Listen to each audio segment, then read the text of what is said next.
Hello, hello, hello, everybody. How's everybody doing today on this gorgeous Monday? It is gorgeous. It might not be as sunny right now as it was earlier, but it's beautiful. And how some people say it's a beautiful day to be alive. um, that's not something that I was able to say a couple of years ago. Even yeah, about 2, 3 years ago. That's not something I could have even thought I would ever say. Um, Life throws some interesting curveballs, doesn't it? So today I wanted to actually talk about to-do lists. And why? It's because this is something that comes up for me in my own life, and this is something that comes up for my clients in our sessions. Having to-do lists and writing to-do lists, and whether going through them or not going through them, right? Because those are the two sides of the to-do list. So, what is a to-do list? A to-do list is essentially the things that you want to do. Now, on that to-do list, we sometimes put things that we want to do, but that would take a lot longer to do. In other words, we can find ourselves putting our goals and our dreams on our to-do list. And this is where a lot of people that are doing that will find themselves not being able to do anything at all. So it's kind of like analysis by or paralysis by analysis, because by looking at that list, you have this one big thing that you want to do, and you've decided to put it on to do for today, without actually carving out the time for it, without specifying how much time you want to spend on it. You just put this one big blob on there and say, I'm going to do that today. And you did it yesterday. You decided yesterday you were gonna do it today, and you go, that's it, I'm gonna do it. Today is going to be the day. The day starts, you look at the to-do list, or you avoid the to-do list, or you completely forget where it was put, and you don't do anything on that list at all, because that one thing that is so big and so heavy and that is taking up all that space. So if you are one of those people and you have been doing that, here's what I would do in that case, right? Shorten it. Shorten that to-do list. If you want to, because what happens when you don't do these things, it eats away at your confidence, and that's not something that any one of us actually enjoys feeling, when we feel like we have no confidence in us whatsoever. So in that case, if you are in time of your life right now where you are wanting to build your confidence, put things on that list that are going to take you a couple of minutes to do, and that way go and do it, check it off, go and do it, check it off, go and do it, check it off. And even better, the other thing you can also do is you can do your to-did list. You can have your to-do list, the master list. You can have your goal list, master goal list, and you can have your master dream list. Now, the dreams and goals are two different things, actually. I'll quickly tell you what the biggest difference is. A goal is something that you have already done before and achieved and had. You just want to up it up and up it up and up it up. A dream is something that you have never ever had. So let's say you've never had a house and you want to buy a house, being your first house, that would be a dream. That would not be a goal. If you want to buy a second house, that would be a goal. Third house, goal. You want to get your first pet ever, that's a dream because you've never had one. So that's kind of gives you the idea. So separate these lists. Keep them wherever you're going to remember where they are, and you can refer back to them. You can check things off of there. You can take them off. Goals need plans. What is a plan? A plan is essentially a to-do list. So if you are looking at this one goal that you want to do, as an example, let's say you want to refinish a room in your house, a space in your house. You will sit down and you say, this is my goal. This is what I want to do. I want to refinish the entire master bedroom, for example. Now, to-do list. What is involved? in that goal, what do you need to do? Starting from the walls, the ceiling, the floor, the bathroom if you have a bathroom in the master, the counter space that you're gonna have, the bed, the bedding, the frame, the closet if you have, everything. You go piece by piece of what you want in there, and you're going to construct a plan. From that plan, you're gonna come up with a to-do list. So on one day, for example, on my to-do list might be, I need to go and buy bedding for the bed. Now, that's not something that's going to take you 2 minutes to do. That's something that can potentially take an entire day. For someone like me, it might take me a couple of hours. It might take me an entire day to go and find those beddings, because I will go to the stores. Well, not in this time right now. Can't really go to some of the stores. And even then, if I do go to the stores, these stores are not taking back any kind of fabric things back. So again, you gotta carve out the time for these to do. So if, let's say, you want to do taxes, because right now a lot of people are doing their taxes as well, that's not something that's gonna take you a couple of minutes. That is a goal, but that is a goal in a way that you don't really need that many steps in that goal. You just need to carve out the time of when you're gonna do it, how long you're gonna do it for, when and how long you're gonna do it for, and don't go past that time. Okay, if you said 30 minutes, do it for 30 minutes. That's it. Tomorrow is going to be another 30 minutes. So what happens is, when we mix up all of these to-dos, to-dids, and goal lists, and dream lists, and all of these lists, and we put too much on our plate, we can't eat it all. Right? When you go to Mandarin, or I don't know what country you might be listening to me from. Here in Canada, we have Mandarin, which is all-you-can-eat restaurant place where you pay a certain fee to walk in, and you literally eat all you can eat. So, and you can go as much as you want to refill your own plate. So when you go and you fill that plate up with food, right? What happens? What happens for you when you fill your whole plate up with food? You don't look at it like you have to swallow it all at once. You, in that moment, without even realizing, you're deciding what you're going to be eating first. And you're also, as you're eating it, you're also deciding whether you're going to finish eating it entirely, or you might not like it very much, and you move on to the next thing, to the next thing, to the next thing, right? Whatever's on your plate. And you don't necessarily finish everything that is on your plate.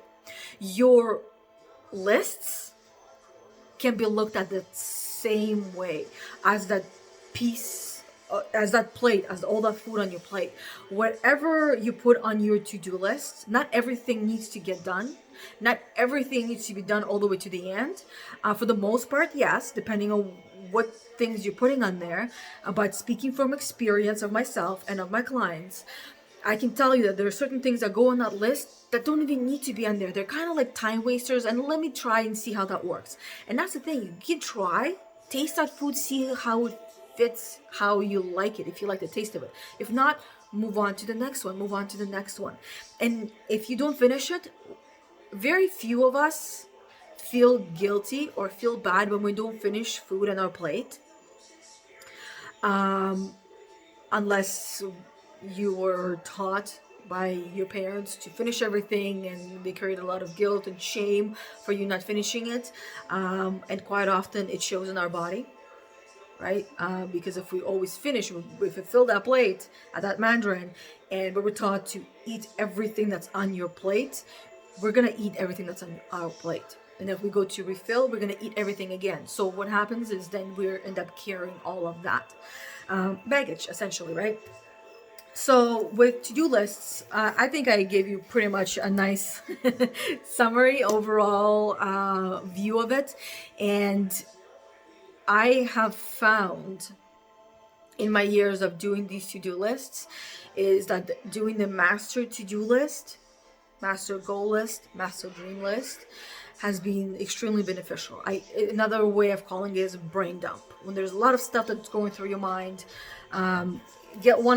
get just a journal from Walmart, dollar store, anywhere, and really just, if there's a lot of things going on, especially people like myself living with ADD It's sometimes difficult. There's a lot of stuff going through, and it's like spinning and spinning and spinning. And sometimes I can feel very anxious of worrying that I might forget something.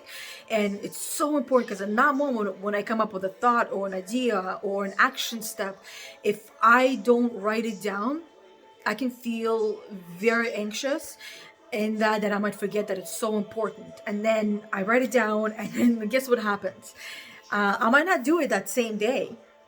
Very rarely I do it that same day. But when I look back at it, it loses its importance. And sometimes those awesome ideas are not so awesome. And that's why it's important also to give ourselves that time to process that food that we're eating and see, do I like that food? Do I like the taste? It's like wine tasting, right? You don't drink the whole glass. I've never been to a wine tasting. I've just seen it on TV, but they don't chuck the whole glass. They put a little bit in their mouth and they swish it around, and they're getting all the flavors, getting everything. That's what we can do with our goals. That's what we can do with our dreams. Because sometimes, here's the other side of the dreams, okay? And the other side of the goals. Because this happens quite often, and we can find ourselves feeling bad about it. And what do I mean? What am I trying to say is that sometimes when we set out a goal for ourselves or a dream, and we reach it and we have it, and we realize, I didn't want that.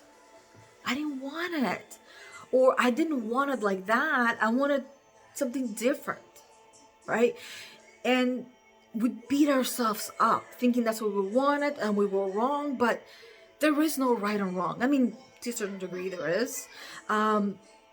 Or it's bad. I didn't want it this way. It's bad. It feels bad. It's not bad, because you've learned something. You've learned a lot in there, right? I can do it after. I'm almost done, okay? So we learn a lot from these experiences from going after our goals, from going after our dreams, and then reaching them and realizing that's not what I wanted. Guess what happens? Now you have an opportunity to work through and decide what is it exactly that you want and create that. And if it's not it, try another one, try another one. Because very often we get so discouraged that we've tried it, it didn't work. Oh, it's not for me. Try it again. Try it a different way. The first time you try a pair of shoes is very rarely going to be the right shoe for you. So keep trying shoes until you find the ones that fit you. And if they don't fit you, don't attach all the feelings of badness, bad feelings and emotions, the guilt, the shame, the draining, or anything else that you might experience in that moment in time. And I'd love to hear what you might have experienced in those moments, what thoughts or emotions and feelings might have been going through in those moments when you have reached the goal and you thought this was your dream, or you reached the dream and you thought this was your dream, and then you found out that it wasn't. Because I love to connect with everyone. I really do. For me, I can recall one really distinct experience where I thought I was starting and working at my dream job, only to find out really quickly that it wasn't, that it was not, and that I'm glad that I experienced it, because it had helped me to awaken and work through everything else and really go in deep within myself and uncover a lot that I have been carrying over the years. And I still continue to do that, right? That's the beauty of the work that I do, that I get to work through my own stuff, and at the same time I'm helping my clients to do that. And that's for every coach. Every coach is going through that. Every human being is going through that. So no matter who you are, even if you are Tony Robbins, and if you're watching Tony Robbins ever, say hi. I highly doubt it, but then again, don't create doubts. This is me talking to myself, right?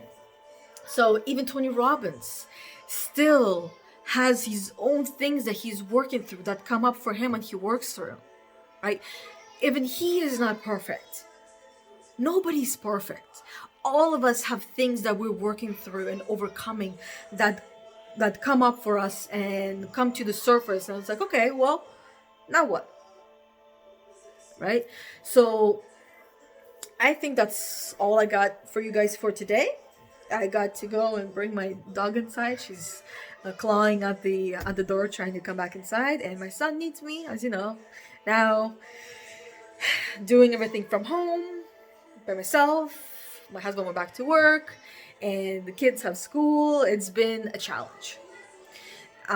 So, all of you that are going through this adjustment period, through this change, through a lot. There's a lot that each and every one of us is going through. I hear you and I feel you, and my heart truly goes out to you. And in all honesty, I know the YouTube followers might not know this, but on my Facebook and my Instagram, I have not really been very active on there, because when I go on these platforms, I can feel a lot of energies that people are experiencing, that are going through, and everyone is trying to do their best and help and support each other. But for an empath like myself, who is highly sensitive, and my clients will tell you that when they cry, I cry. I can't help it, because I truly feel very deeply for each and every person, and I can understand and relate, even if I have not been through that experience, because what you share helps me to connect and feel and be in that emotion. It would not be the same as yours, because you have your own way of going through and your own way of feeling it. So that's not to take anything away from you. So I feel you. I really do. So bye to everyone. Thank you for watching, and I'm hoping to do a lot more of these videos for everyone. And my hope is that they will help you in one way or another, whether it is helping you in the moment now or helping you in the future to prepare for it. And I always recommend everyone, including my clients, to come prepared for these sessions, for these videos, for anything that I put out. Because, and by prepared I mean bring a piece of paper and pen or a pencil, however you want, and take notes. Because you can always pause, take notes, and go back to it, right? And the reason why I say pause is because when you're writing things down, you're not actually paying attention to what is being said afterwards. You're only paying attention a little bit to it. So you're not actually hearing. That's why I say when you hear something you like, or when there's a question, you pause, you work through it, and then you resume and you keep going with everything else that's being said. I do that same thing even for my shows. Netflix. I mean, I love Netflix. I'm not gonna lie, I'm addicted to watching Netflix, and I do the same thing for my Netflix shows. I will watch with my notebook and my pencil or my erasable pen, and I will take notes as I go. Because there's always lessons in everything that we watch. There's a reason why we're actually watching it in the first place.